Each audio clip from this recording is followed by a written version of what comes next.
Social media भी वरदान है या अभिशाप? मैं बोलता हूँ कि सोशल मीडिया बहुत अच्छी चीज़ है, खराब नहीं है, बट उसका यूज़ सही किया जाए।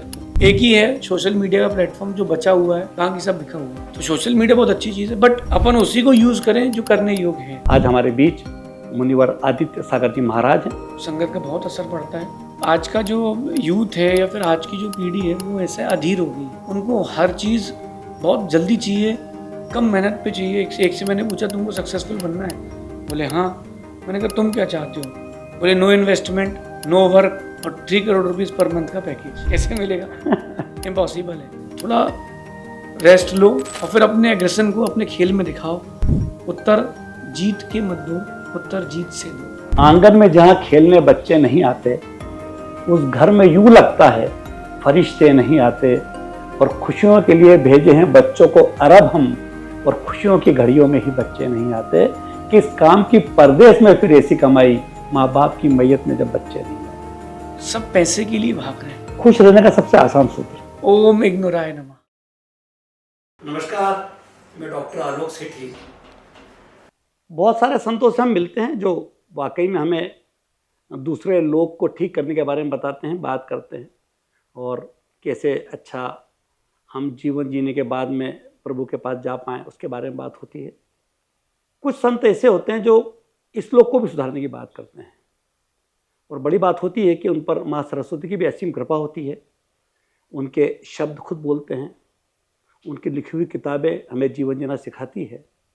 तो आज हम एक ऐसे संत के साथ बैठकर बात करने वाले हैं, सुनने वाले हैं, जो अपने आप में एक विचारधारा नहीं, चलते फिरते विश्वविद्यालय हैं, और उनकी लिखी हुई किताबें युवाओं तक पहुंचती है, जिनकी रियल लाइफ जितनी मजबूत है, रियल लाइफ भी इतनी मजबूत है, जो नवाचार और संस्कार के अद्भुत संगम है, जोश और होश है, गति और संतुलन है। तो आज हमारे बीच मुनिवर आदित्य सागर जी महाराज हैं, उपस्थित हैं। आप मूलतः जबलपुर के निवासी हैं, और बड़ी बात यह है कि आपने BBA किया, MBA किया, और MBA में भी आप गोल्ड मेडलिस्ट रहे। उसके बाद में 22 साल की उम्र में आप विशुद्ध सागर जी महाराज के प्रभाव में आए, और 25 साल की उम्र में आपने दीक्षा प्राप्त की और जैन दिगंबर मुनि हो गए। तो आज हम मिलते हैं आदि सागर जी मुनि महाराज से, और आपसे बात करें तो वो इस शेर के साथ शुरू करना चाहता हूँ कि सुना है लोग उनको आँख भर कर देखते हैं, तो चलो उनके शहर में कुछ दिन ठहर कर देखते हैं। वो बोलें तो बातों से फूल झड़ते हैं, चलो ये बात है तो बात करके देखते हैं। स्वागत है मुनिवर आपका। कैसा लगा खंडवा आकर के? खंडवा का नाम जो सुना था, कुछ उससे अच्छा ही मिला। वैसे मेरे हिसाब से इसका नाम खंडवा की जगह खंड ना कर देना चाहिए, क्योंकि यहाँ सब में परस्पर बहुत एकता है, प्रीति है। ऐतिहासिक नगरी भी है, प्राचीन भगवान भी हैं, और यहाँ पर प्राचीनता भी है, इतिहास भी है।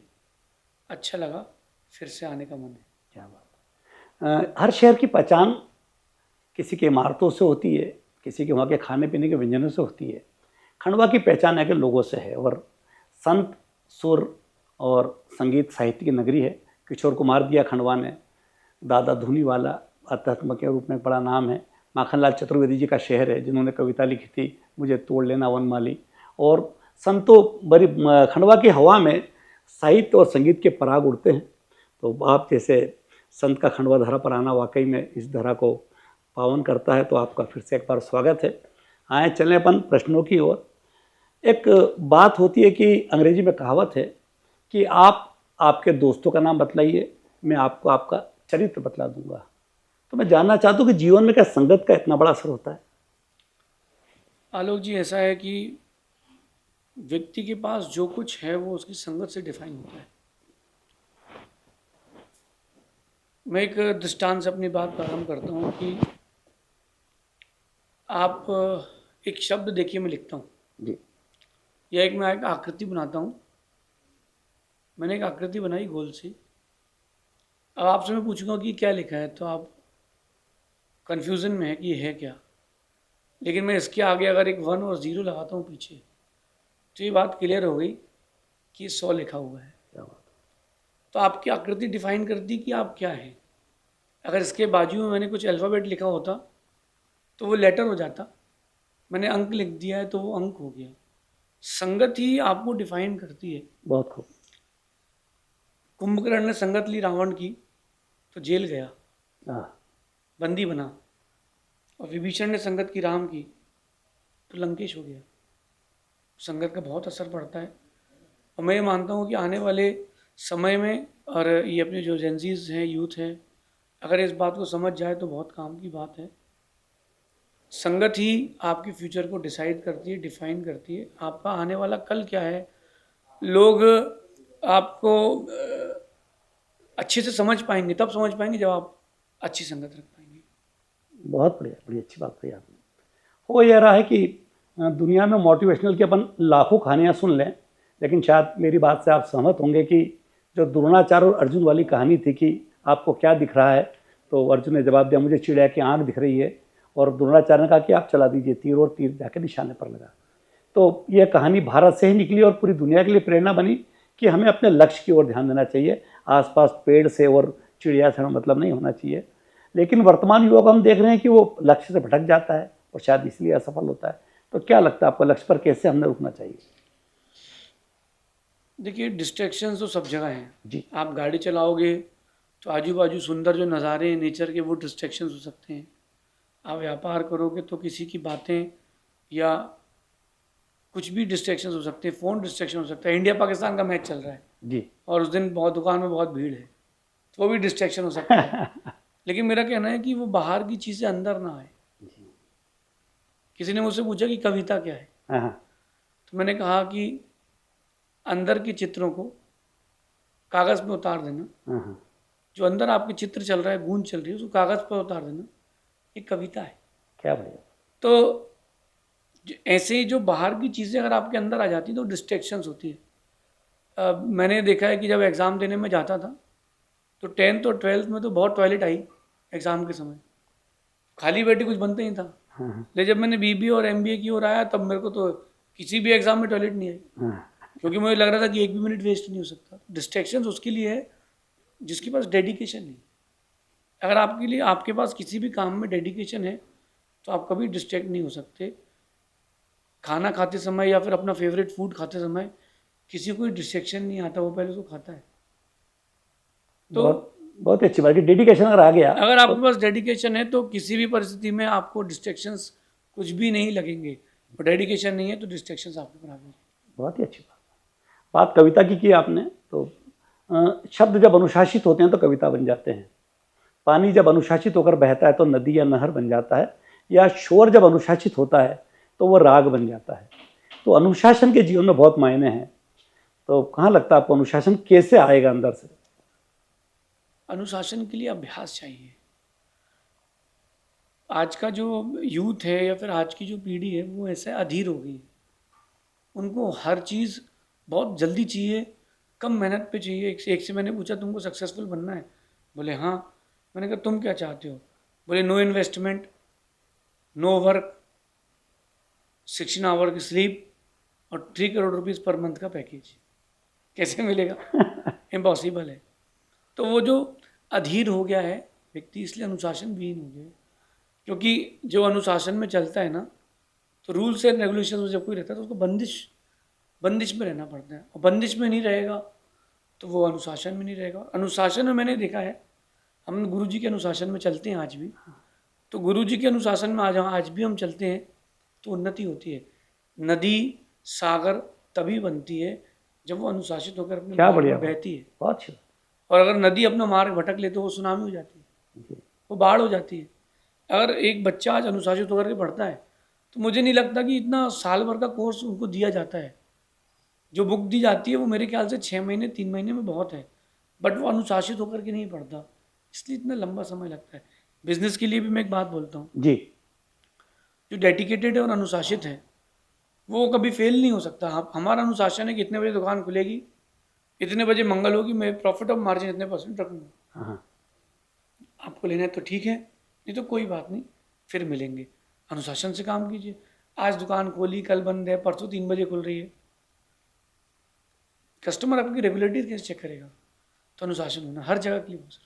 बहुत बढ़िया बात बोली आपने। वाकई में जो आज का युवा है तो वो बस वो धोया भिगोया और हो गया वाला स्थिति है कि छोड़ा और हो गया, तो भटकता है इस कारण से अनुशासन। आज के युवा को ऐसा लग रहा है कि ज़िंदगी भी क्या मैगी की तरह है। हाँ उनको ये लग रहा है कि 2 मिनट में तैयार हो जाएगी। वो मैगी की तरह ज़िंदगी नहीं है, उसको बनने में टाइम लगेगा। वो बाटी की तरह है, हाँ। थोड़ा सिकती है, हाँ। पकती है, घी में डूबती है, फिर महक आती है ज़िंदगी। देखिए, दाल बाटी की बात की आपने तो मुंह में पानी आ गया।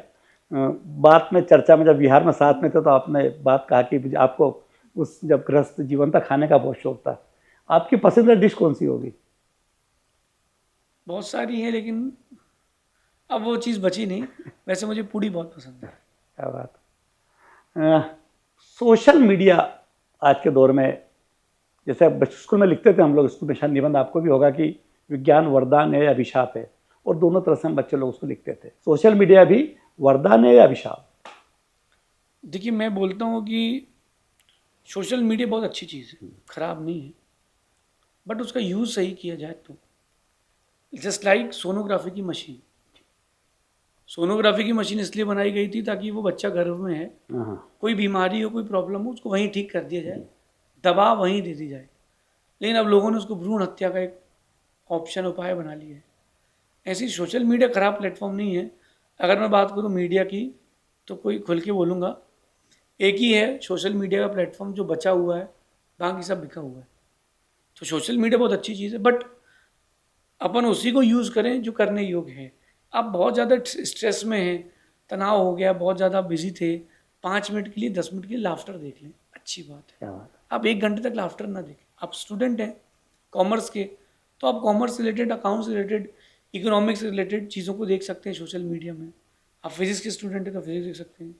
आपको कोई अच्छे बिजनेस को ग्रो करना है तो उसके लिए आइडियाज़ देख सकते हैं। तो बुरा नहीं है, भटकाव बुरा है, प्लेटफॉर्म कोई बुरा नहीं। जब कंप्यूटर आया था तो उस समय लोगों ने बहुत सारी बातें कही कि अब नौकरियां छिन जाएंगी, हाँ। अब तो अपन रोड पर आ जाएंगे। लेकिन कंप्यूटर के आने से नौकरियां बढ़ी, रोजगार बढ़ा। और उसके कारण काम की इफिशियंसी बढ़ी, जी। लोगों ने उसको स्वीकारा, बहुत अच्छा रहा। ऐसी एआई भी है, चाहे सोशल मीडिया है, सही ढंग से प्रयोग किया जाए तो बहुत कुछ अपन अच्छा कर सकते हैं। Not bad. बहुत ही अच्छी बात की कंप्यूटर से आपने कि, मगर एक और इस कंप्यूटर के साथ में जो बहुत सही अच्छी चीज़ आई है, तो एक जो कहीं चीज़ छूट रही है वो ये है कि वो एक शेर भी बड़ा अच्छा होता है कि हाथों में जुगनुओं को छिपाने की सज़ा है, खुद अपने चिरागों को बुझाने की सज़ा है, और शहरों में किराए का मकान ढूंढ रहे हम, एक गांव का घर छोड़ के आने की सज़ा है। तो एक ब्रेन हो गया। माने बहुत सारे घर ऐसे हैं जो खाली हो गए, जहाँ माता पिता अकेले बच्चे और बच्चे चले गए। इसको आप इस तकलीफ को कहाँ देखते हैं? देखिए, ब्रेन ड्रेन को लेकर के मैं एक बात कहता हूँ कि सब पैसे के लिए भाग रहे हैं, सिर्फ और सिर्फ पैसे के लिए भाग रहे हैं। पैसा पैसा, अच्छा पद, हमारी फैमिली की लिए होना चाहिए कि मैं यूएस में हूँ, I am in America, I am in London. But मैं कह रहा हूँ कि पीछे हमारी संस्कृति रह गई, हमारी सभ्यता रह गई, वो रह गए जो हमारे सबसे अजीज़ थे। हाँ। हर व्यक्ति एक बात कहता है कि हर सफल इंसान के पीछे उसकी बीवी का हाथ होता है। मैं कहता हूँ कि हर सफल इंसान के पीछे उसके माता पिता की जवानी का हाथ होता है। क्या बढ़िया बात। लेकिन वो बच्चा आपने हाथ में टैटू लिखवाता है शादी के बाद, my life is my wife. But ये दर्द है। मैं आपको छोटे से वाक्य से जोड़ता हूँ कि लेटेस्ट हुआ है बेंगलुरु में, एक लड़का अपने माता पिता को छोड़ करके लंदन शिफ्ट हो गया और माता पिता के लिए समय समय पर अच्छी सुख सुविधाओं, पैसों को भेजता रहा। कुछ दिन बाद पिता का देहावसान हो गया, माँ अकेली बची। उसने व्यवस्थाएं भेज दी पूरी कि तुमको कोई तकलीफ नहीं होगी, बट मैं नहीं आ पाऊँगा। एक सब्जी वाला, फल वाला, जो उस घर के थोड़ा सा 100 मीटर दूर लगा था, उसने भांप लिया कि अभी अकेली है। थोड़े दिन तक माँ करते करते, माई माई करते हुए, तू तो मेरी अम्मा है, सब्जियां लेकर के उसे घर के देना, उसको छोड़ना, कुछ काम हो तो मुझे बता देना, करके एक अच्छी बॉन्डिंग कर ली। बॉन्डिंग करने के बाद एक दिन वो माँ कहती है कि तू तो मेरे बेटे जैसा, तू क्यों बाहर धूप में बैठता है, नीचे गैरेज खाली, उसी में दुकान लगा ले। फल वाले ने, सब्जी वाले ने वहीं दुकान लगा ली, और बीच में कभी बैंक के किसी काम से उसने यहाँ वहाँ एक साइन करवा लिया, जिस साइन के थ्रू उसने पूरी प्रॉपर्टी अपने नाम पे कर ली। और वो अकेली रहती थी, किसी को पता था ही नहीं। उसको मार दिया, लाश कहाँ फेंकी कुछ नहीं पता, उसने कब्जा कर लिया। जब उसका बेटा आया 5 साल बाद, तब उसको मालूम चला कि माँ भी नहीं बची, घर भी नहीं बचा, कुछ भी नहीं बचा। तो ये सच वाक्य मैं कह रहा हूँ आप लोगों से। तो जो भी बच्चे मेरे बाहर जा रहे हैं, मैं उनसे कहूँगा कि बाहर जाओ, ज़िंदगी जीने के लिए बाहर जाओ, मरने के लिए भारत ज़रूर आना, क्योंकि इसी मिट्टी में सुगंध है मृत्यु की। हाँ हाँ। अच्छे जीवन की पहचान अच्छी मृत्यु से है। तो जो भी बाहर जा रहा है बच्चा ज़रूर जाए, लेकिन वापस आ जाए। पैसा ज़रूरी नहीं है, हमारे लिए परिवार ज़रूरी है। अगर तुम्हारे माता पिता तुमको बचपन में ही छोड़ के कहीं बाहर चले गए होते, किसी हॉस्टल में डाल के, तो शायद तुम्हारे पास ऐसे संस्कार नहीं आते। तो बच्चों से मेरा कहना है कि अपने आप को इस कुरीति से बचाएं। सभी बाहर भाग रहे हैं, तो फिर हमारी संस्कृति का क्या हो। बहुत ही अच्छी बात बोली आपने। और इस पर हमारा खंडवा के एक शायर हैं सुफियान काजी, उनका एक बड़ा अच्छा शेर है कि आंगन में जहाँ खेलने बच्चे नहीं आते, उस घर में यूँ लगता है फरिश्ते नहीं आते। और खुशियों के लिए भेजे हैं बच्चों को अरब हम, और खुशियों की घड़ियों में ही बच्चे नहीं आते। किस काम की परदेश में फिर ऐसी कमाई, माँ बाप की मैयत में जब बच्चे नहीं आते। तो भारत ही ऐसा देश है जहाँ पर मृत्यु अपने आप में एक महोत्सव है। आप मुनि बहुत सारे हैं और अच्छे हैं, काफ़ी सारे ज्ञान वाले, लेकिन मुनियों में आप एक ब्रांड हैं, एक सेलिब्रिटी हैं। और सारी तरफ माने बात करें कि कलेक्टर भी आपको सुनता है और कंडक्टर भी आपको सुनता है। 18 साल का 16 साल का बच्चा भी आपके लिए लाइन में लगा है, 80 साल की माताजी भी आपको सुनने आती है। एक बड़ा क्लाइंटेल है। तो इतने सारे लोगों तक कैसे पहुंच पाते हैं आप? देखिए, मैं एक बात बोलूँगा आलोक जी की ये नीति सबको अपना लेना चाहिए। आपके पास वही रहेगा जिसको अपनापन मिलेगा। आपके यहाँ कोई वर्कर भी काम करता है, अगर आप उसको अपनापन दोगे तो वो आपके यहाँ रहेगा। और वरना आजकल बहुत लाडली योजना चल रही है, कोई आपके यहाँ रहना पसंद नहीं करेगा। तो जो भी आपके पास है उसको अपनापन दें, और आपके वक्तव्य में हर व्यक्ति के लिए कुछ ना कुछ होना चाहिए। हाँ। तब वो कहीं ना कहीं टिक पाएगा। मैं अगर सुबह का प्रवचन देता हूँ, देशना देता हूँ आधा घंटे की, पौन घंटे की, तो मैं इसमें ध्यान रखता हूँ कि जो वर्ग के लोग बैठे हैं ना, उन सबके लिए एक एक लाइन तो हो। हाँ। तो मेरा अगर बॉक्स जो चल रहा है वो तो चलेगा, बट लाइनर तो देना पड़ेगा। जैसे गाड़ी होती है, गाड़ी तो अपने गाड़ी देखते हैं, एम्बेसडर चलती थी पहले, यूं फिर यूं फिर यूं। तो उसमें एक पीछे डिक्की होती है, आगे इंजन रखने का, इंजन का वो होता है, पीछे पीछे बॉडी होती है। लेकिन जो कुछ खेल है वो पूरा मेन का है, इंजन का है, बट थोड़ा थोड़ा थोड़ा थोड़ा सब कुछ जोड़ करके वो बनती है। प्रवचन में या मेरे जो साथ में लोग बैठते हैं, मैं एक एक लाइन, दो दो लाइन सबके लिए पुट कर देता हूँ ताकि वो कनेक्टेड रहें। बाकी फिर अपने विषय पर चलता हूँ। आपको लोगों को अपनापन देना पड़ेगा। कुछ नहीं तो भरत चक्रवर्ती की एक कथा मैंने पढ़ी आदि पुराण में, मुझे बहुत अच्छी लगी कि एक शासक, एक राजा, उसका व्यवहार कैसा होना चाहिए। तो उसमें लिखा है कि वो सबको खुश करे, और सबको खुश नहीं कर सकते। तो उन्होंने लिखा कि भरत चक्रवर्ती ने जब दिग्विजय यात्रा पूरी करी जी, तो किसी को देख करके, मुस्कुरा करके उन्होंने अभिवादन दिया, किसी से हृदय से मिल करके, किसी को एक पद दे करके, किसी को बड़े गौर से देख करके, किसी से 10 मिनट बात करके, किसी के साथ बैठ करके। तो उन्होंने सबका अभिवादन अलग अलग ढंग से किया, जो जितने के योग्य था। तो मैं भी यही प्रयास करता हूँ, जो जितने के योग्य उसको दे, बाकी मर्यादा की एक दीवार तो रखना पड़ती है। बात अच्छी छेड़ी बीच में हमने कर्मचारी वाली, है ना। तो ये भी एक बहुत बड़ी पीड़ा है, चूँकि व्यवसायी हैं हम लोग और अपना समाज भी मैक्सिमम सब व्यवसायी लोगों का है। तो उनको ये पीड़ा है कि हमें कर्मचारी नहीं मिलते अच्छे। युवाओं को पीड़ा है कि हमको रोजगार नहीं मिलता। मालिक को ये पीड़ा है कि अगर कर्मचारी मिलता भी है तो टिकता नहीं है। तो कहाँ, जैसे एक एम्प्लॉइज, बाकी मैनेजमेंट पे आप बात करते हैं, तो एम्प्लॉइज मैनेजमेंट पे क्या एक नियोक्ता ने ख्याल करना चाहिए और क्या एक कर्मचारी ने भी ख्याल करना चाहिए? एक तो गवर्नमेंट की पॉलिसीज़ अपने लिए, देश के लिए बहुत हानिकारक हो गई जी। दूसरा, जो बिजनेसमैन है वो थोड़ा सा अपने आप को, उनको पोलाइटनेस के साथ काम करना चाहिए। इन दोनों चीज़ों का मैनेजमेंट करना पड़ेगा।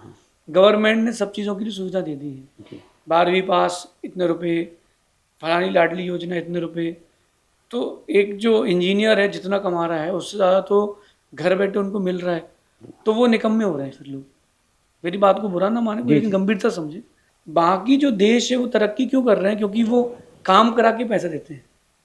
मैं कह रहा हूँ कुछ नहीं हो तो गड्ढे खुदवाओ, पेड़ लगवाओ, जो रोडें खुद गई उनको बराबर करवाओ। आप काम करवा कर रोजगार के साथ पैसा दो, व्यक्ति बिगड़ेगा नहीं।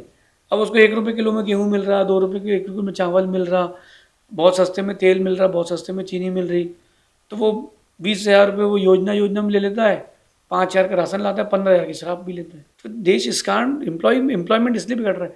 इंडिया में जो पॉपुलेशन है उसको अगर HR से जोड़ा जाए, ह्यूमन रिसोर्सेज जी से, जी, तो मैं मानता हूँ कि with in 5 years India China को पीछे छोड़ सकता है। क्या बढ़िया बात है। लेकिन वो बस सरकारी योजनाएं रहती हैं फ्री में और कोटा सिस्टम, तो चीज़ें बिगड़ती है, एक मैनेजमेंट वो, लेकिन वो अपने हाथ में नहीं है। अब जो अपने हाथ में है उस पर हम देख सकते हैं कि जो एंटरप्रेनर है, जी, जो बिजनेसमैन है, वो इतना पोलाइटली ले, थोड़ा उसको आने दे, थोड़े दिन उसको रुकने दे अपने पास, फिर उसको ये बताया कि तुम हमारे एम्प्लॉय नहीं हो, तुम हमारा बिजनेस का हिस्सा हो, बहुत बढ़िया। और फिर पूरा काम होता है। जब मैं बिजनेस करता था तो मेरे साथ में लगभग 17 एम्प्लॉय थे। मैं 17 को मेंटेन करता था। एक टाइम का खाना मेरी तरफ से आता था। कभी दिन में उनको कुछ खाना, चलो क्या खाना तो खा ले, किसी को ज्वेलरी पहना, चलो ये पहन लो, तो वो चीज़ मेंटेन करना पड़ती थी। लीनियंट भी नहीं होते थे, टाइट भी रहते थे। कभी मैंने अपनी दुकान में चोरी नहीं देखी, कभी मैंने नहीं देखा कि कोई हमारा कर्मचारी छोड़ के चला हुआ कल से नहीं आऊँगा, ऐसा कभी किसी ने नहीं कहा। क्योंकि आप उनको कर्मचारी रखेंगे तो वो नहीं आएंगे। व्यापार करना आपका काम है, और पैसा करके लेने के लिए नौकरी करना उसकी मजबूरी है। वो भी चाहता है कि बिजनेसमैन बन जाऊँ जी, लेकिन अभी कंडीशन नहीं है ना, तो आपको उसको इतना स्थान देना चाहिए कि वो भूल जाए कि वो काम कर रहे हैं, वही माने कि आपकी व्यापार का वो हिस्सा है, और फिर देखिए वो बिजनेस वो कभी छोड़ के नहीं जाए। मेरे साथ बहुत सारे बच्चे रहते हैं, मैं कभी किसी को ऐसा ट्रीट नहीं करता हूँ कि तुम हमारे साथ काम करते हो, तुम हमारे जीवन शैली का एक हिस्सा हो, हमारी माला का एक मोती हो। मोती कोई भी कम हो, माला तो टूट जाएगी। तो ये बात जब तक उनको फील नहीं होगी तब तक टीम स्पिरिट नहीं आएगा, सक्सेस नहीं। बहुत ही अच्छी बात कही आपने कि व्यापार के लिए लोग बोलते हैं कस्टमर फर्स्ट मगर एम्प्लॉइज फर्स्ट। एम्प्लॉइज अगर आपका खुश है तो आपका कस्टमर आपसे खुश रहेगा। जब व्यापार की बात होती है, परिवार की बात होती है, तो बात भाई की भी होती है। और पहले एक ज़माने में ट्रकों पे लिखा था कि राह चलना स्वच्छ चाहे उसमें फेर हो, और सलाह लेना भाई से चाहे उससे बेर हो। या एक हमारा संडे का फंडा आता है, तो संडे का फंडा था कि जिस घर में भाइयों से सलाह नहीं ली जाती उन्हें सलाह के लिए वकील के पास जाना पड़ता है। तो ये दौर में चेंज हो रहा है। हम देखते हैं कि हम गाँव को दोस्त बनाते हैं, लोगों से बात करते हैं, भाई छूट जाता है। क्या पीड़ा इसके पीछे, क्या कारण? इसके पीछे एक शब्द है, स्वार्थ। मैं ये नहीं मानता कि जो लड़की घर आई है उसने भाई को बदल दिया। मैं मानता हूँ कि कमज़ोरी भाई में ही रह गई थी जो बदल गया। क्योंकि कोई भी लड़की घर छोड़ करके आती तो किसी को बदलने नहीं आती जी, यहाँ कहीं ना कहीं जब अपना दिखने लगता है तब भाई भाई में मनमुटाव होता है। वो दो भाई जो सहोदर रहे, सहोदर का मतलब कि जिन्होंने उधर उधर क्या उधर बढ़िया शेयर शब्द किया। बोला आपने। जी जी, सहोदर, सहोदर जी जी, जिन्होंने माँ के उधर को शेयर किया है, पेट को शेयर हाँ। किया है। बचपन में एक दूसरे के बिना रहते नहीं थे, एक ही साथ सोना, एक चादर में ही सोना। कोई उसको देख ले तो वो देखता हूँ तेरे को, तूने कैसे देख लिया भाई को। लेकिन बड़े होते होते क्या फिर वो निजी स्वार्थ जीवन में प्रवेश करता है, और जब निजी स्वार्थ प्रवेश करता है तो हर जगह कहीं ना कहीं टूट होती है। दो भाइयों की शादी हुई, मैं आपको रियल स्टोरी बताता हूँ जी, मेरी आंखों देखी है। दोनों की वाइफ ने कहा कि अब हम लोगों के बच्चे बड़े हो गए, हमको अपना अपना देखना है। तो उन लोगों ने सूटकेस पैक किया, दोनों वाइफ का, बोले आप लोग घर जा सकते हैं अपने अपने, लेकिन हम भाई लोग नहीं जाएंगे। किसी ने बोला कि मुझे माँ से प्रॉब्लम है, उसने बोला भाई से प्रॉब्लम है, तुमसे प्रॉब्लम है। तो उन दोनों भाइयों ने एक बात कह ली कि अगर माँ को भी जाना है तो चली जाएगी, लेकिन हम नहीं जाएंगे, हम लोग साथ में रहेंगे, किसी की नहीं सुनेंगे। क्या बढ़िया बात। तो उन्होंने एक बार डिसाइड कर ली। वो लोग, उन्होंने कहा कि ठीक है तुम्हारा मन है अलग होने का। बोले हाँ। तो अंदर गया, वो सूटकेस पैक करके लाया उसका, इसमें हमारी पूरी ज्वेलरी, पूरे कपड़े, तुम अपने घर जा सकती हो, ये मेरे और मेरे भाई का घर है, हम तो साथ में रहेंगे, बचपन में साथ में रहते थे, अभी साथ में रह लेंगे। तुम चली जाओगी तो 2 भाई रख लेंगे, 2 भाइयों के साथ हम काम करवा लेंगे, हमारी जिंदगी चला लेंगे। वो चुप हो गए। भाई मिल जाएगी, भाई नहीं मिलेगा। मुझसे गुरुजी ने एक बात कही थी, और वो बात मैं आप सबसे बोलता हूँ कि आपके पास बेटा पैदा करने की ताकत तो है, भाई पैदा करने की ताकत नहीं। बहुत खूब, बहुत खूब। भाई पैदा नहीं कर सकते आप। तो वो स्वार्थ का अगर अपन वो वायरस हटा देंगे ना, कभी कुछ नहीं होगा। लेकिन स्टार्टिंग से बात रहना चाहिए कि हम ऐसा नहीं करेंगे। अगर कभी कोई लेडी के कारण घर की कुछ बात होती है तो मैं कहता हूँ उस लेडी से कि तुम्हारी भी माँ, तुम्हारा भी भाई कहीं है। तुम अगर किसी घर तोड़ने का प्रयास करोगे, तुम्हारा भी घर कोई तोड़ेगा, तुम्हारी भी बहू आएगी, वो भी तुमको तुम्हारे बेटे से दूर करेगी। तो जैसा तुम करोगे कर्मा लौट के वैसा है। क्या बढ़िया बात। परिवार की निकली है, भाइयों की बात निकली है। एक और एक बड़ा अच्छा एक चुटकुला चलता है कि दादा और पोते की बहुत पड़ती है आपस में। क्यों पड़ती है? क्योंकि दोनों का दुश्मन एक होता है। मम्मी नहीं, बेटा। हाँ। दादा की बेटे से नहीं पड़ती है और बेटे की हाँ, पिता से नहीं हाँ, पड़ती सही है, है, दोनों सही का है। दुश्मन एक है। तो दादा और पोते की बहुत पड़ती है। ये जनरेशन गैप का एक बड़ा अपने आप में पीड़ा है, ये भी एक कमाल दिक्कत है। तो इस जनरेशन गैप को कैसा कम किया जाए? थोड़ा तुम चलो, थोड़ा वो चले, थक जाओगे तो रिक्शा कर लेंगे। क्या बात है। तो थोड़ा थोड़ा दोनों को एडजस्ट तो करना ही पड़ेगा, लाइफ का नाम ही एडजस्ट है। जी। एक लव मैरिज करने वाला कपल मेरे पास आया हाँ हाँ। और वो बोला कि अपनी वाइफ से कि मैं अब इससे परेशान हो गया हूँ। वाइफ कहती कि मेरी सुनते नहीं है। तो मैंने कहा आप लोगों का निर्णय क्या है? तो बोले अलग तो नहीं होना लेकिन सुधारो एक दूसरे को। हाँ हाँ। मैंने उनसे एक लाइन करी कि लाइक किया है तो एडजस्ट करो। क्या बात। आप लोगों ने तो एक दूसरे को हाँ, चुना लाइक है, किया एक दूसरे को। एडजस्ट करो। तो कहीं ना कहीं अपन को एडजस्ट तो करना पड़ेगा। लाइक किया है तो कहीं ना कहीं लाइक किया तो एडजस्ट करके चलना चाहिए लाइफ। बात परिवार की चल रही है। बहुत सारे घरों में देखते हैं कि बेटे बहू जो है वो माता पिता से अलग हो गए। अधिकतर बार तो गलती बच्चों की ही होती है। कई बार लगता नहीं आपको, एक बार माता पिता से भी कोई चीज़ छूट जाती है, सास ससुर को कोई चीज़ छूट जाती है कि वो बेटे और बहू को अपने पास रोक नहीं पाते? उनको भी कुछ परिवर्तन करना चाहिए अपने में। बिल्कुल सही है। मैंने जो कि मेरे पास तो बहुत लोग आते हैं। एक केस तो मैंने ये देखा कि बेटा कह रहा है कि माँ मुझे साथ में रहना है, लेकिन उसकी माँ कह रही नहीं मैं तुम्हारे साथ नहीं रहूँ। वो कह रहा माँ तुम जैसा बोलोगी, उसकी बहू कह रही है, पत्नी कह रही है कि जैसा आप बोलोगी मम्मी हम वैसे ही चलेंगे। नहीं नहीं मेरे को तो अलग तुम्हारे साथ रहना ही नहीं है। क्योंकि मैं कहता हूँ कि पानी खराब नहीं होता, पानी कभी गर्म नहीं होता, पानी तो ठंडा होता है, उसको आग गर्म करती है। हाँ हाँ। तो कभी कुछ ऐसा होता है ना तो वो दोनों ही गलती नहीं है, कोई तीसरा जो आग लगा रहा है। हाँ हाँ। किसी ने बहुत अच्छी बात कही है कि जी। गलती दीपक और माचिस की नहीं है, आग तो कोई और लगाता है। क्या बढ़िया बात। और यहाँ तो ज़रूरत ही क्या है माचिस की, यहाँ तो इंसान ही इंसान चल रहा है। तो कोई ना कोई थर्ड पर्सन आता है पीछे से, वो पिंच करता है, या हो सकता है वो जो कई चरित्र होता है उससे। हाँ वो हम तो उनको मंत्रा कहते हैं, Mantra. Mrs Mantra and mister Narad. ये दो लोग जहाँ आते हैं वहाँ सब खत्म हो जाएगा, रामायण महाभारत वर्ल्ड वार 3 सब कुछ हो जाएगा। तो अब वो उसको अपन मिस्टर ट्रम्प भी कर सकते हैं कुछ दिन बाद, ये भी उसमें अपन जोड़ लेंगे। कहीं ना कहीं अपन को इस चीज़ों को समझना पड़ेगा कि सास को भी थोड़ा बहुत समझना चाहिए कि आपके और आपकी बहू में 2 दशक 3 दशक का अंतर है। तो आपको थोड़ा 10 साल पीछे जाना पड़ेगा और उसको 10 साल आगे आना पड़ेगा, एडजस्ट करना पड़ेगा। और आज अपन देखें आपके और मेरे बीच में 2 दशक का अंतर है, 20 साल का अंतर। तो जितनी शुद्धि से आपकी माँ खाना बनाती थी, उतनी शुद्धि उतनी सावधानी से आपकी पत्नी ने नहीं बनाया। बहुत। और जितनी सावधानी से आपकी पत्नी बनाती है उतनी सावधानी से बहू ने नहीं बनाया। जितनी सावधानी से आपकी माँ ने बनाया था उतनी सावधानी से, उससे कई गुनी अच्छी सावधानी से उसकी सास ने बनाया। तो कहीं ना कहीं ये कमी तो आती है, तो अपन को उसको एडजस्ट करना चाहिए। मेरा कहना है कि 2 चीज़ें करना चाहिए। जो सास है उसको अपनी बेटी से बहुत कम बात करना चाहिए, बहू से ज़्यादा बात करना चाहिए। जो बहू है उसको अपनी माँ से कम बात करना चाहिए, सास से ज़्यादा बात करना चाहिए। जिनके साथ रहना है उनसे बात करो, जिनके साथ नहीं रहना उनसे क्या बात करना। उनसे बात करोगे तो तुमको घर जाना पड़ेगा। तो एडजस्टमेंट करने के लिए थोड़ी बहुत अपन को अपने माइंड सेट करना पड़ेगा। मैं हम लोग सब साधु साथ में रहते हैं, तो मैं पब्लिक से ज़्यादा इंटरेक्शन उनसे करना पसंद करता हूँ, क्योंकि ये लोग जो हैं वो कल के हैं। 2 दिन 4 दिन 5 दिन चलेंगे, हर दिन नया शहर मिलेगा। हमारे साथ तो यही रहेंगे। तो जिनके साथ रहना उनसे वार्तालाप करें।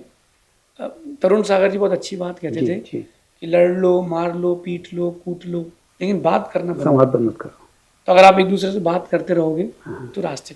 एक बड़ा पुराना शेर याद आता है कि सामान्य तिजारत मेरा ईमान नहीं है और हर दर पे झुके सर ये मेरी शान नहीं है। भगवान मेरे रिस्क की बरकत पे चली जाए, 2 रोज से घर में कोई मेहमान नहीं है। वाह। आज का शेर होता है कि उनकी खिदमत तो बहुत दूर, बहू बेटों को बूढ़े माँ बाप का फरमान बुरा लगता है और इस कदर हो गई मशरूफ़ियत दुनिया अपनी कि 2 रोज़ ठहरे तो मेहमान बुरा लगता है। तो अतिथि कब आओगे या अतिथि देवो भव से हम चले गए, अतिथि कब जाओगे? क्यों हुआ ऐसा? ये इसका सिर्फ एक कारण है कि उनको शुरू से बताया नहीं गया कि अतिथि तुम्हारे लिए ज़रूरी है। एक लड़की के यहाँ जिसकी शादी हुई है, अगर उसके मायके के लोग आ जाएं तो वो हलवा बना के खिलाएगी। पूड़ी खाओगी मम्मी, मौसी आप क्या खाओगी, क्या बना दूँ, पकौड़ी बना दूँ, तो थकेगी नहीं। और ससुराल के 4 लोग आ जाएं तो बोलें कितने भुक्कड़ लोग आ गए, घर पे खाने नहीं तो यहीं रहते हैं। तो कहीं ना कहीं उसको अपनी भावनाओं में परिवर्तन लाना पड़ेगा। आपके घर अगर मेहमान आया है तो तुम्हारी बरकत होगी। कहते हैं निमित्त शास्त्रों में कि अगर मेहमान आए और आपने उसको भोजन कराया, भोजन के बीच में डकार आ गई हाँ तो तुम्हारे यहाँ बरकत हो जाएगी। हाँ तो आप उतनी प्रीति से खिलाएं भी तो। जी। और क्या कौन खा करके चला जाएगा, 2 रोटी 4 रोटी तुम्हारी ज़िंदगी तो ले नहीं जाएगा। तो थोड़ी बहुत अपने आप को संभाले, ये सोचे कि मैं भी तो किसी के यहाँ जाता हूँ, मैं भी तो किसी की बुआ हूँ, तो एडजस्ट कर लें। और आप किसी के यहाँ जाएंगे, वो आपसे ऐसा व्यवहार करेगा तो शोभनीय नहीं होगा। तो अपन वही व्यवहार करें जो आप, दूसरों से वही व्यवहार करें जो आप खुद चाहते हैं। आइए परिवार से हम लोग मैनेजमेंट की ओर चले, क्योंकि मैनेजमेंट के आप चलते फिरते विश्वविद्यालय है और देखता हूँ मैं, चाहे शायद 54 पंचकालना का आपके नेतृत्व में आपकी अगुवाई में हो गए, और प्रबंधन देखता हूँ सारी कुशलता के साथ में कि कितना सारा आप मैनेज कर लेते हैं। ये हम सारे लोगों के लिए सीखने का विषय है। तो बात मैनेजमेंट की निकलती है, तो जब भी हम लोग काम करने आते हैं 2 लोग आपस में झगड़ते हैं, एक का नाम है दिल, एक का है दिमाग, और दोनों के बीच संतुलन बनाना बड़ा कठिन होता है। तो कैसे दिल और दिमाग के बीच में हम इस चीज़ को मैनेज करें? मेडिटेशन सबसे अच्छी चीज़ होती है, क्योंकि जो केवल दिल से लेता है निर्णय वो भावुक होता है, जो दिमाग से ले लेता है वो कहीं ना कहीं एग्रेसिव हो जाता है। तो अगर दोनों को मिला लिया जाए तो बहुत अच्छा हो जाएगा। अपन ने देखा एक रसना आता है, रसना हाँ या रूह अफ़ज़ा आता है, तो उसमें पानी, दूध, अपने हिसाब से चीनी एडजस्ट करके अपन लेते हैं।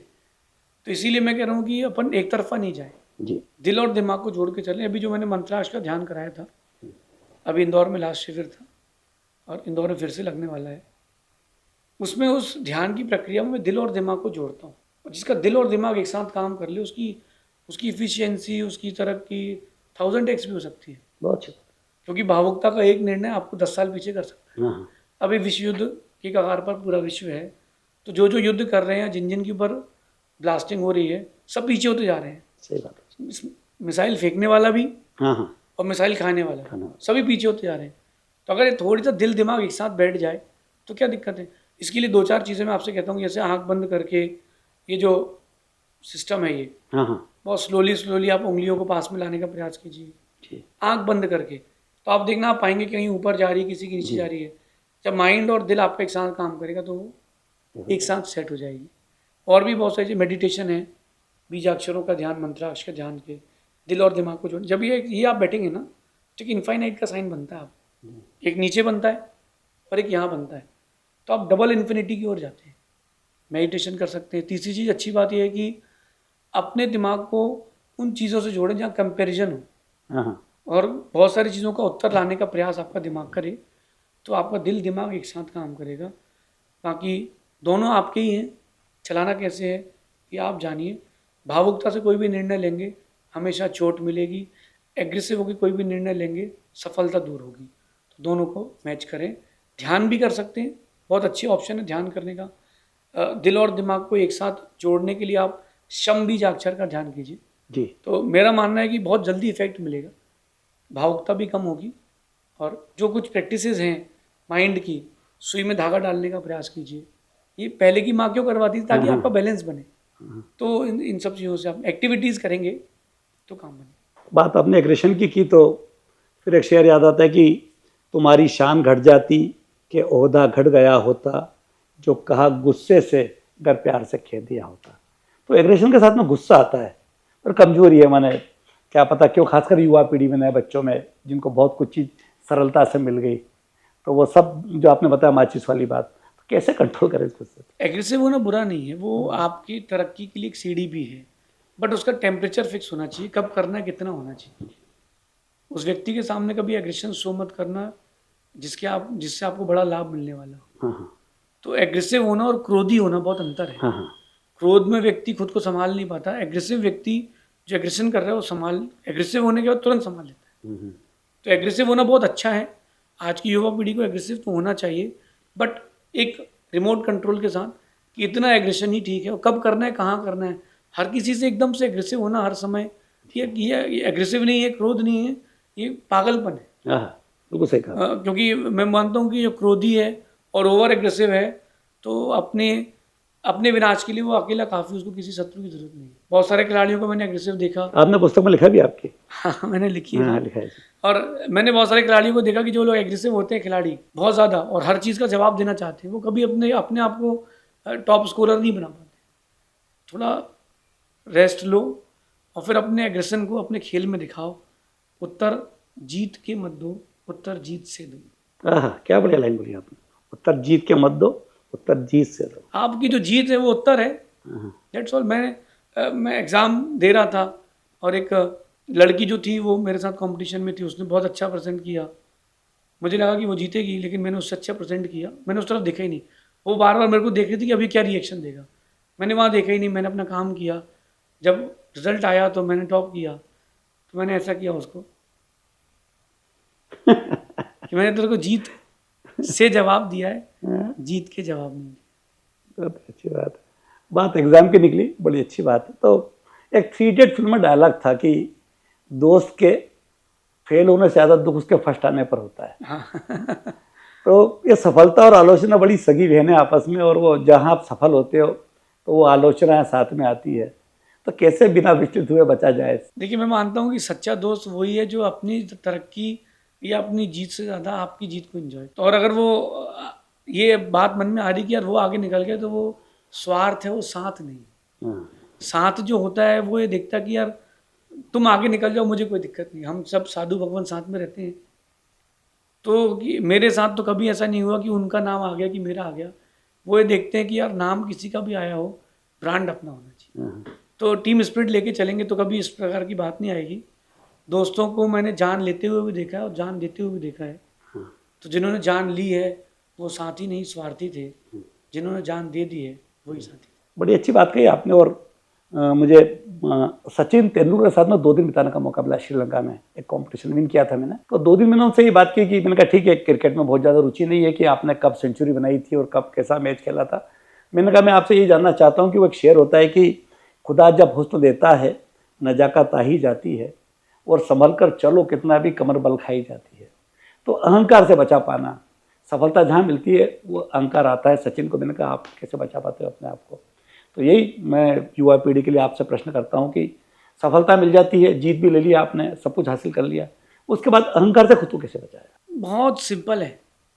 इसके लिए अपन एक बार वैदिक दर्शन की ओर चलते हैं। जी। वैदिक दर्शन में होता है कि वो अपने जिन परमात्मा को मानते हैं जी।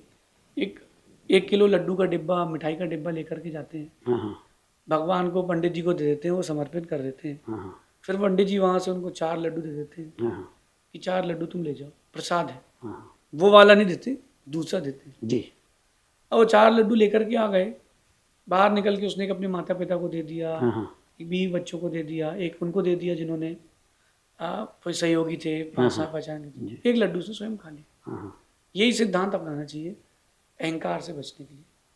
जब भी कोई आपको सम्मान करे, सफलता मिले, तो सीधे जाओ भगवान के चरणों में कि देखो भगवान, मेरे को इसकी आदत नहीं है, आपको सम्मान की आदत है, ये आप रख लो। अब प्रसाद की तरह 4 वापस ले आओ, प्रसाद की तरह उस सम्मान में 4 शब्द वापस ले आओ। एक अपने माता पिता को दे दो कि आपके कारण ऐसा हुआ है, एक सहयोगियों को दे दो, एक मित्रों को दे दो कुछ शब्द, और कुछ शब्द खुद रख लो। इससे आपको अहंकार की बीमारी नहीं होगी। सारा लड्डू, 1 किलो लड्डू अगर वो खा लेगा तो शुगर हो जाएगी, और पूरी प्रशंसा आप ही ले लोगे तो आपको फिर अहंकार की बीमारी लग जाएगी। मैं तो बांट देता हूँ, क्योंकि मुझे पता है कि अकेले कोई सक्सेसफुल नहीं बनता। मैंने आपकी किताब में एक बात पढ़ी थी कि सेल्फ मेड कोई नहीं होता। हाँ जी, है ना। तो मेरा मानना है कि कोई व्यक्ति सेल्फ मेड नहीं होता, विदाउट सपोर्ट कोई व्यक्ति सेल्फ मेड नहीं होता। जिनको तीर्थंकर बनना है तो इस जन्म में नहीं, किसी और जन्म में उन्होंने गुरु तो बनाए हैं जी। तो कहीं ना कहीं आपको अगर विदाउट सपोर्ट आप सोचोगे आप सब कुछ कर लोगे तो जीत सकते हो, लेकिन बड़ी जीत या लंबे समय तक नहीं जीत सकते। किताब की बात निकली तो फिर आपकी किताब पर बात करूंगा मैं। वो शब्द मुझे बड़ा हमेशा प्रेरित करता है, ओम इग्नोराय नमः। तो जिस सारी बात करते हैं तो मैं जानना चाहूँगा क्या मैंने कैसे इग्नोर करना चाहिए और किन बातों को इग्नोर करना चाहिए? ये वाकया हुआ कि मैंने एक समाज में बड़ी राजनीति रहती है जी। तो एक जगह में गया और वहाँ मैंने देखा कि यार जिसको अपना मानो वही विभीषण निकल गया। तो मैंने कहा चलो 1 विभीषण होगा, 2 होगा, तो 5-7 विभीषण निकल गए। तो फिर मैंने सोचा ओम इग्नोराय नमः, इन सबको इग्नोर करो, इनसे कोई बात नहीं करना। तब ये मंत्र मेरे मन में आया और वहाँ से मैंने एक किताब लिखी ओम इग्नोराय नमः। और फिर सेकंड उसका पार्ट लिखा घोर इग्नोरायणम, अच्छा, और थर्ड पार्ट उसका मैं भी लिख रहा हूँ घनघोर इग्नोरायणम। क्या बात। ताकि ये चीज़ मैंने इसलिए लिखी ताकि लोग अपने आप को बूस्ट कर सकें, फ्रस्ट्रेशन को निकाल सकें। हम अपने आप को डिटॉक्स नहीं कर पाते फ्रस्ट्रेशन से, तो हम फिर उसमें उलझ जाते हैं। इग्नोर का मतलब मेरा यहाँ पर यह है कि जो चीज़ें आपके दिमाग में हावी हो रही हैं, आपके लक्ष्य से आपको भटका रही हैं, आपके व्यक्तित्व को गिरा रही हैं, उन चीज़ों को इग्नोर कर दो, क्या फ़र्क पड़ता है। और अगर आप ये नहीं कर पाओगे तो सफल भी नहीं हो पाओगे। बहुत अच्छी बात। कई बार क्या होता है, फ्रस्ट्रेशन नहीं निकले ना तो व्यक्ति ब्लास्ट हो जाता है। यहाँ नहीं, ये घर जाकर होगा। टीचर एक दिन मेरी क्लास में, टीचर बड़े गुस्से में आई, उसने एक बच्चे को खूब मारा। इंग्लिश टीचर की बात है, 9th क्लास की। हम लोग सब समझ गए कि आज घर पे झगड़ा हो गया है, कुछ किया ही नहीं किसी ने। बरस क्यों रही है मैडम, कहीं का कहीं निकलता है। कुकर में भी सीटी होती है, सीटी नहीं हो तो कुकर फट जाता है। तो मैं कहता हूँ कि फ्रस्ट्रेशन निकालने के लिए ओम इग्नोराय नमः, बट इसको जहाँ प्रयोग करना है वहीं करना, जहाँ इग्नोर नहीं करना है वहाँ कर दिया तो बात बिगड़ जाएगी। किसी ने पैसा लिया और आपने कहा ओम इग्नोराय नमः, ओम डिलीट आय नमः, ऐसा नहीं चल पाएगा। तो ये इसको जहाँ करना है वहाँ करें। मैं तो क्या करता हूँ कि जैसे कभी कोई मुझसे बात करता है यहाँ वहाँ की, और मुझे लगता है कि यार ये सुनना भी पड़ रहा है और सुनना नहीं भी है, तो जैसे वो कुछ भी कहता है तो मैं क्या सोचता हूँ मन में, तो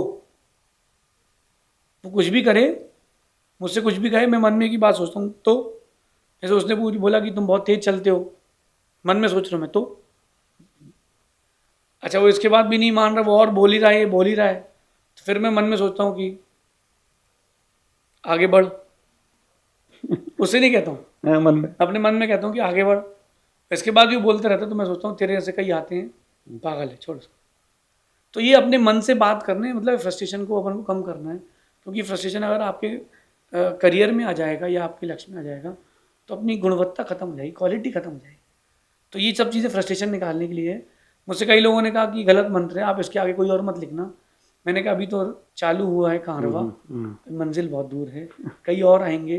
लेकिन ओम इग्नोराय नमः जो करता है चीज़ों को बहुत सुकून में रहता है, आपके ऊपर चीज़ें हावी नहीं होती। बातों की बात की आपने कि सारा खेल उसी का है, और वो एक शेर भी बोल सकता हूँ मैं कि तुम जितने हंसी हो मुनिवर जी, वैसा ही तुम्हारा लहजा है, और जिस बात को तुम कह देते हो उस बात से खुशबू आती है। तो बातों को कैसे खुशबूदार बनाया जाए, जैसे आप बोल पाते हो बाकी लोग बोल नहीं पाते इतना अच्छा, क्या किया इसके लिए? मेरा मानना है कि दिमाग को उन सब चीज़ों के लिए आपको ट्रेंड करना पड़ेगा, जस्ट लाइक एआई का मतलब होता है आर्टिफिशियल इंटेलिजेंस, बट मेरे लिए मैं कहता हूँ कि एक्चुअल इंटेलिजेंस से बढ़ के कुछ नहीं होता।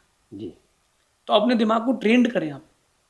जो आज के बच्चे हैं यहाँ वहाँ की चीज़ों में लगे हैं कि गर्लफ्रेंड होना चाहिए, फ़ोन होना चाहिए आईफोन, फिर हमारे पास एक अच्छी डिग्री होना चाहिए, इन सब चीज़ों में बच्चे उलझ गए। तो मेरा मानना है कि इन सब चीज़ों में उलझना नहीं चाहिए, अपने दिमाग को ट्रेंड करो।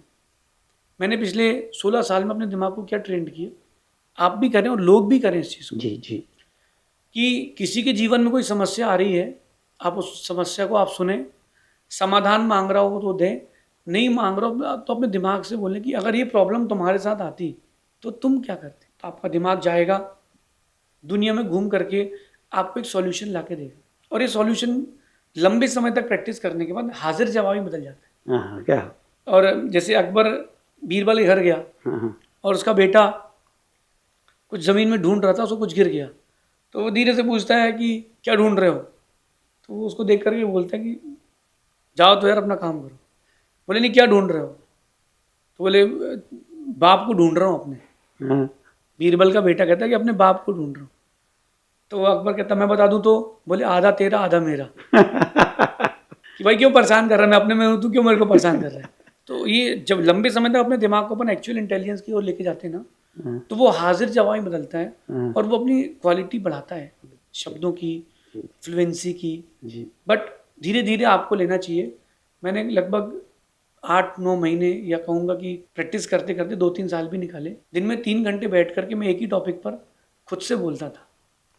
खाली बैठा हूँ, पहले उतनी पब्लिक नहीं रहती थी, बड़ा चिल रहता था, तो मैं बैठता हूँ और एक ही टॉपिक पर लगातार 1 घंटे 2 घंटे बोलने का प्रयास करता हूँ, 2 घंटे। तो क्या होता है, दिमाग जो होता है वो चीज़ें ला करके देता है, उसको तो बोलना है, उसको तो बोल दिया कि बोलो, तो वो चीज़ें लाता है, तो दिमाग को काम करने की आदत हो जाती है। तो अपने आप को आप मेंटली जितना व्यस्त रखेंगे, आप बुद्धि का व्यायाम जितना करेंगे, उतना आप ज़्यादा फ्लुएंसी ला सकते ये बहुत ही अच्छा आइडिया दिया आपने किसी ओरेटर के लिए कि चुपचाप बैठ करके घंटे भर खुद से ही भाषण दो मन ही मन में। हैं। आप बेस्ट हाँ कमेंटेटर बन सकते हो। जी जी जी। आप ट्राई करो, क्यों क्या होता है कि व्यक्ति को डायरेक्ट इंटरनेशनल खेलना है, जी। वो भी फाइनल वर्ल्ड कप का खेलना है, ऐसा नहीं होता। पहले रणजी खेलो, हाँ हाँ फिर धीरे धीरे ऊपर आओ। मुश्ताक अली अहमद जो ट्रॉफी है वो खेलो, फिर धीरे धीरे ऊपर आओ। एकदम से ऊपर आके आप एकदम से पहाड़ रॉकेट मत बन जाओ। अगर प्रयास करेंगे, अभ्यास करेंगे तो होगा। बाकी हमारी तो पीढ़ी में ही प्रवचन है, गुरुजी से बड़ा कोई प्रवचनकार नहीं है। तो मैं मानता हूँ कि शेर के बच्चे को शिकार नहीं सिखाया जाता, तो गुरुजी की देन है जो हम लोग प्रवचन करते बढ़िया बात निकली। चूंकि बात युवाओं की चल रही थी तो मेरे जैसे जो लोग हैं या हमारे साथ की जो पीढ़ी के लोग, इनको दो प्रश्न जो हैं वो विचलित करते हैं। एक तो धर्म ये कहता है या समाज ये कहता है कि आपको पिछले जन्म के पाप और पुण्य का फल मिल रहा है, आप अगर इस जन्म में अच्छा काम करोगे तो अगले जन्म में फल मिलेगा। एक थेरेपी ये बोलती है, एक बात ये बोलती है, मान्यता कि इस हाथ दे उस हाथ ले, अभी अच्छा करोगे तो अभी मिलेगा, अभी अगर खराब करोगे तो खराब होगा। ये दोनों के बीच का कोई रास्ता है या दोनों अपनी जगह सही है या क्या सही है? देखिए, जो किया है वो तो भोगना है जी उसको भगवान भी नहीं टाल पाए। जब भगवान ही खुद का नहीं टाल पाए, श्री राम ने भी देखा नहीं देखा सीता का हरण, जी श्री राम ने भी सीता का हरण देखा, और सीता ने भी जो छुड़ा करके लाया था उसी ने जंगल छोड़ दिया, हाँ सब चीज़ें देख ली। जी तो अपना कर्म किया, कर्म में वो कैसे जाएगा? जी वैदिक दर्शन में गोवा आता है कि 18 पुराण 4 वेद, बात मिली है दोए, सुख देत सुख होते हाँ हैं, हाँ दुख देत दुख हुए। तो ये चीज़ें आती हैं, वैदिक दर्शन में भी आती है। रामचरितमानस की मैंने पंक्ति बोली है, सब लिखा हुआ है कि कर्म जो है राम कुछ नहीं कर सकते। जब राम ही स्वयं परेशान हो गए तो राम हमारे लिए क्या कर पाएंगे? कहीं ना कहीं कर्म तो उनके सामने भी आया। ये चीज़ है। दूसरी चीज़, कुछ चीज़ें तुरंत भी असर देती हैं। अगर अपन इस चीज़ को आयुर्वेद से जोड़ते हैं तो कुछ चीज़ों को लेप लगा लो तुरंत असर हो जाता है, कुछ चीज़ों को खा लो तो असर हो जाता है। किसी को बुखार आ जाए और रात को उसको दवाई नहीं खाता हो, तो आप जो भी दवाई होती है बुखार की, पीस के उसकी नाभि में रख दो पानी डाल के, तो 30-40% तो उसको रिलीफ मिल जाएगा। तो अपन बाहर से भी कर सकते हैं। कभी कोई ऐसी सिचुएशंस आती है तो मैं कहता हूँ कि थोड़ा सा अपने आप को कूल रखना चाहिए। कूल रखेंगे तो वो चीज़ निकल जाएगी। कर्म जो होते हैं, क्योंकि पंचम काल चल रहा है तो जल्दी जल्दी आते हैं। आप सोचो कि सुकून से नहीं आएंगे। जितना जितना अपन ने सेट किया है तो वो उतना आएंगे। और अगर आप मुस्कुरा के उनको निकाल देते हो तो फिर कोई दिक्कत ही नहीं। मैंने पहले फर्स्ट डे के प्रवचन में खंडवा में यही कहा था कि आप जितना मुस्कुरा करके जिएंगे, लोग और कर्म आपको उतना कम परेशान करेंगे। और लोग और कर्म कम परेशान करेंगे, इसका मतलब साफ है कि आप आने वाले वक्त के राजा हैं। बात निकली बिहार में आपके साथ में, और एक आपका सपना था एक ज़माने में जब गृहस्थ जीवन में थे और ज्वेलरी का बिजनेस करते थे बढ़िया, कि मैं एक दिन नोट को बिछा कर सोऊंगा, और सोए भी आप, है ना। और फिर आज देखें तो नोट बिछा कर सोने वाले आपके पीछे पीछे घूमते हैं।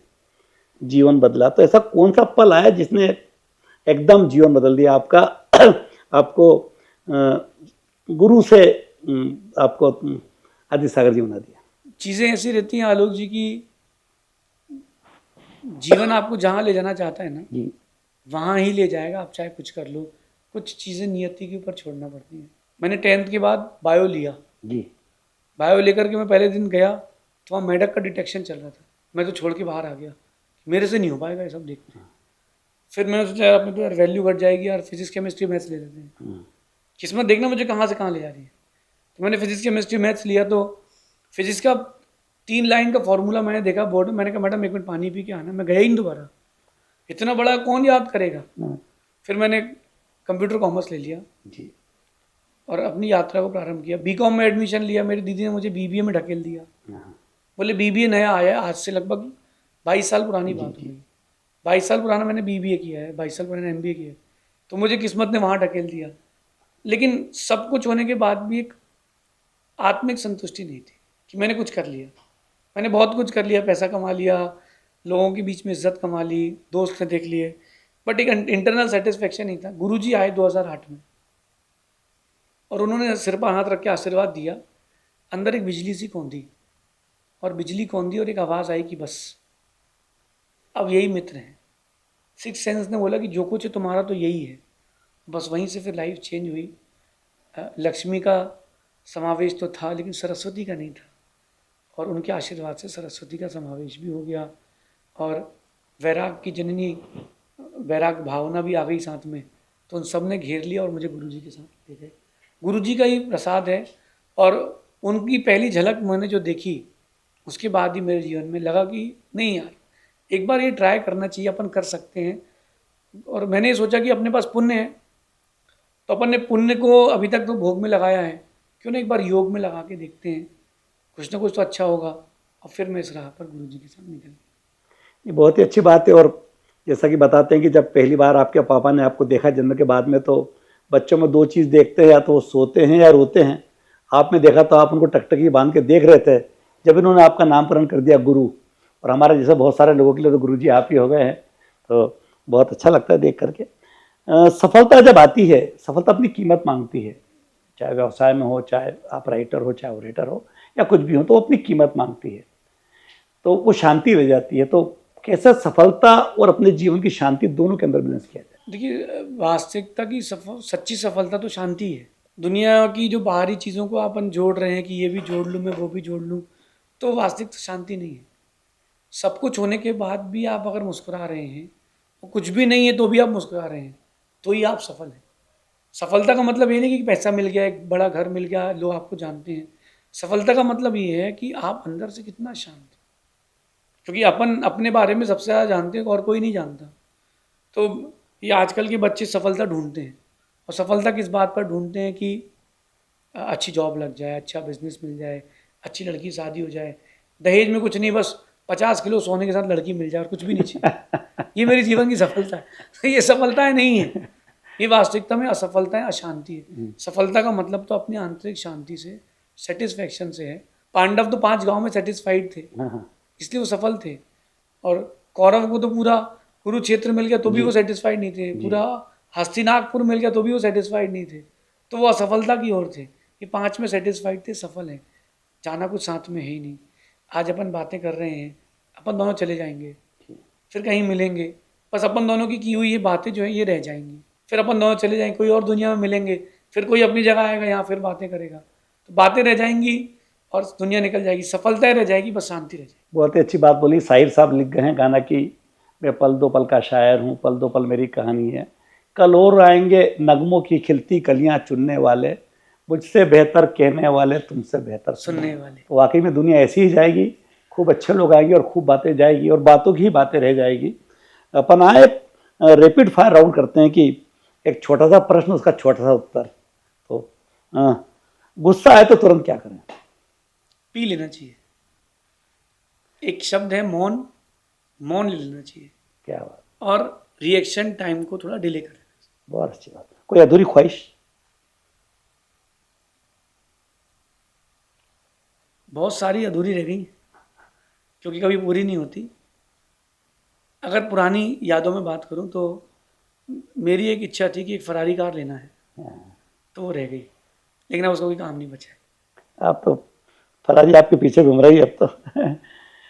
भगवान महावीर अगर अचानक मिल जाए आपको, एकदम प्रकट हो जाए और पूछे कोई एक प्रश्न, मुझे पूछने का मौका मिले? जी जी बिल्कुल। तो मैं तो यही पूछूंगा कि आप अकेले अकेले क्यों चले गए, हमें भी ले जाते तो ठीक था, या हमको कहाँ छोड़ गए। बहुत ही अच्छी। कोई पसंदीदा फिल्मी गाना? एक गाना था कि जब कोई बात बिगड़ जाए, हाँ, तो वो मैं, जब कोई मुश्किल पड़ जाए, देना साथ मेरा, तो मैं उसको कभी जब खाली बैठता हूँ तो कभी गुनगुना देता हूँ, क्योंकि बहुत सारे लोग मिलते हैं, कुछ साथ निभाते हैं, कुछ साथ छोड़ के जाते हैं, तो कभी गुनगुना देता हूँ। बहुत अच्छा। और कोई पसंदीदा भजन? भजन में एक अपने रूपेश जी का एक भजन है कि तूने खूब दिया भगवान, तेरा बहुत बड़ा एहसान। तो कभी वो बजता है तो मैं सब काम छोड़ के उसको एक बार जरूर सुनता हूँ, क्योंकि वो लाइफ से टच कर जाता है। अरे रुपेश जी आपके पंच कल्याण में आपको सुनाने के लिए जी।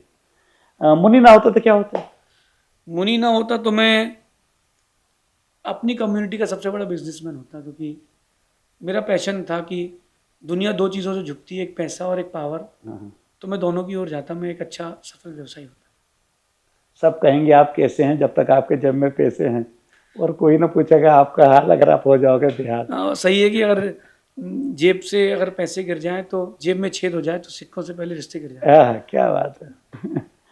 जिनके आते नहीं थे सलाम, उनके जवाब आने लगे, और 2 पैसे क्या आए, मेरे बबूल के पेड़ में आम आने लगे। जबलपुर कितना याद आता है? जबलपुर अब याद नहीं आता, क्योंकि बहुत लंबा समय रह चुके हैं, ऐसा कोई याद नहीं आता। हाँ, लेकिन वहाँ जो मंदिरों में मैं जाता था, उन भगवानों की स्मृतियाँ मैं प्रतिदिन रखता हूँ।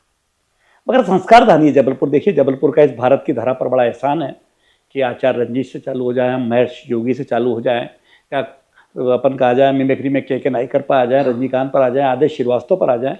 तो जबलपुर वाकई में संस्कार धानी है, जिसने इस देश को, इस मध्य प्रदेश को बहुत सारे कलाकार दिए, उनके अंदर एक आप है। जबलपुर के अलावा कोई पसंदीदा शहर?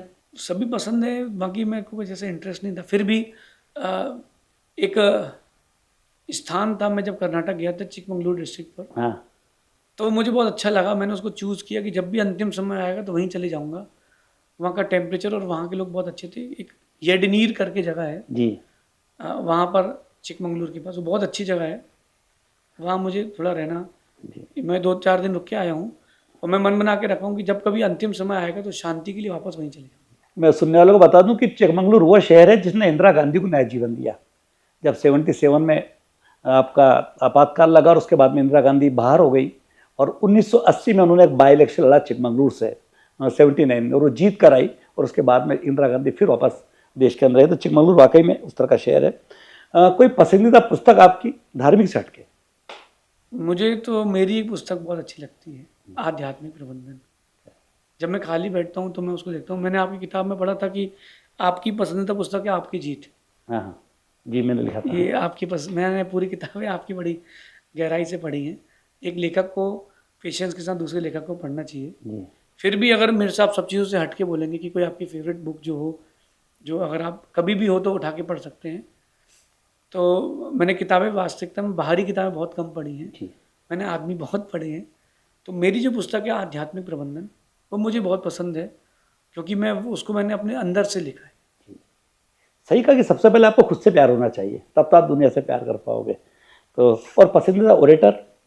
वक्ताओं में तो मुझे सिर्फ गुरुजी पसंद आए हैं, क्योंकि वो अपनी बात को इतनी शालीनता से कहते हैं कि व्यक्ति के अंदर चली जाती है। वो रिमझिम वर्षा की तरह कहते हैं, और अगर आज की पीढ़ी के लिए अगर कुछ है तो वो तरुण सागर जी। ये गुरुजी तो वाकई में विशुद्ध है, उनकी सारी बातें जो है वो अपने आप में। एक लाइन में खाली, अच्छा इंसान कैसे बने? अच्छा इंसान बनने के लिए 5 मिनट खुद को दें रोज की। अगर आप अपनी स्किल्स डेवलप कर पाएंगे तो आप एक अच्छा इंसान बन पाएंगे। अब उन चीज़ों में ना उलझें जो आपके काम की नहीं है। इकोनॉमिस्ट बन जाएं, जो काम का है उसको रखें, जो काम का नहीं उसको छोड़ दें। अच्छा इंसान बनने के लिए भगवान महावीर स्वामी का एक सूत्र अपना लें कि बुरा मत सोचो। तुम बुरा नहीं सोचोगे तो तुम कभी किसी का बुरा ना देख पाओगे, ना कर पाओगे, ना बोल पाओगे। तो बुरा ना सोचें, आप एक अच्छे इंसान बन जाएंगे। फिर भी किसी पर भरोसा मत करना, दुनिया स्वार्थी है। अपने भी पहले अपना देखते हैं। मैंने सबकी मदद करके देख लिया। आज के माता पिता की सबसे बड़ी गलती? आज के माता पिता की सबसे बड़ी गलती कि वो अपने बच्चों को वक्त नहीं दे रहे। अपने बच्चों को वक्त दें।